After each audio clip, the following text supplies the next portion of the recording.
is the truth of foreign language in this world? Have you ever had discussions with persons about matters of God and Christ, and they're looking at you as if you're speaking a foreign language to them, and they really don't understand what you're saying? In order for those persons to understand what you're saying, they must be taught the language that you're speaking. I'm not referring to English or Spanish or language in that sense. I'm speaking about the pure language, and the pure language is the truth. Once a person is taught the truth and you begin to speak the truth to them, they understand you. Why? Because they've been taught the pure language. They understand the truth. But if persons have not been taught the truth and you're speaking the truth to them, it's like speaking a foreign language. It's like a foreign language is falling upon their ears. So as teachers, we cannot accuse others, label them, judge them, because we assume they know the language. Jesus viewed the world as sheep without a shepherd. People don't know. Jesus prayed to the Father moments before he died. Father, forgive them, for they know not what they do. They know not. People don't know. They don't know the language of the truth. Christians assume that people just know. So all they got to do is point fingers at them and tell them how terrible and bad they are, and then they run with that. People don't know. People do bad things out of ignorance. People do bad things because they live in a system that they did not create, that forces them to do bad things. I know a man, I knew him many years ago, who had a very good job. He lost his job. It wasn't any fault of his own that he lost his job, but he was doing a very good job in taking care of his wife and 3 children. Then, as if by overnight, the company went bankrupt and he lost his job. He got a little small severance, but it didn't last long. It weighed very heavily upon him. You know, those questions come to mind. How am I going to take care of my family? And he had to maintain a strong disposition in their presence, but he crumbled under the pressure. So what did he do? What did this otherwise upright and moral man do?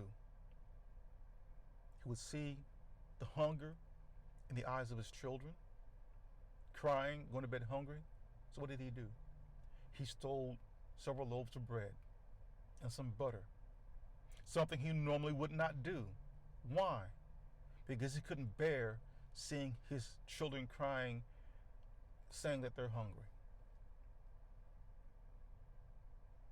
Did that person sin?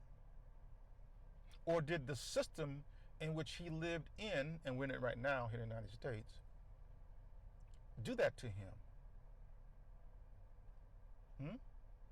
Something to think about. Would you point a finger at that man saying he's a terrible person because he stole several loaves of bread?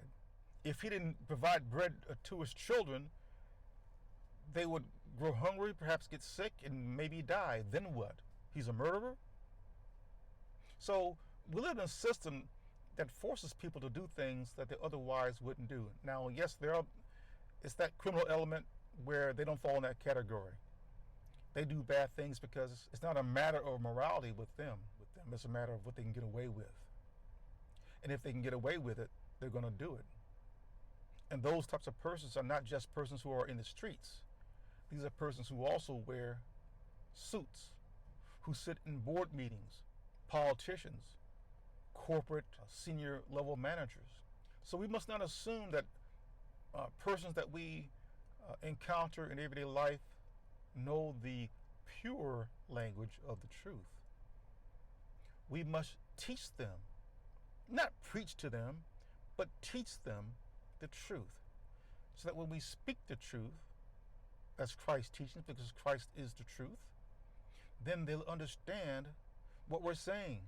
Christianity, for the most part, has been hypocritical, and it has not taught the truth. It doesn't know the truth. Because if it knew the truth, it wouldn't be doing this without looking at those 3 fingers pointing back at them.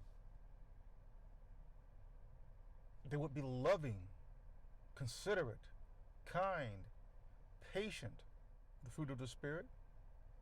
But Christianity is not that. Christianity is extremely judgmental, critical. See, that's when you revile someone, to be critical. At Zephaniah chapter 3, verse 9, we read about this pure language of the truth. There, God speaks through his prophet Zephaniah. Then I will purify the lips of the people. Who's going to do that? God. Purify the lips. That's the pure language. With the lips, we speak the truth. We speak the lie. But it is God who will purify the lips of the peoples, that all of them may call on the name of the Lord and serve him shoulder to shoulder. So for the most part, the truth is a foreign language in this world. For another reason, Satan, the devil, is the god of this world. Jesus said, and Jesus was clear about this, Jesus said that his kingdom is no part of this world. Stands to reason. Why? Because Satan is the god of this world. It doesn't serve Satan's goal to teach truth, but to teach that which is not the truth, the lie. So the language of this world is the lie. So for those of us who are followers of Christ, disciples of Christ, look what we're up against.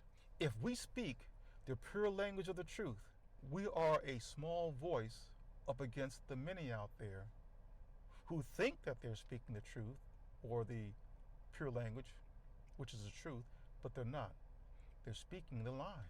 Does it make sense for the God of this world to have in his world the truth? No. It will be the lie, the language of the lie. So the truth is a foreign language in this world. This is R. Jerome Harris, the disciple. Thank you for listening.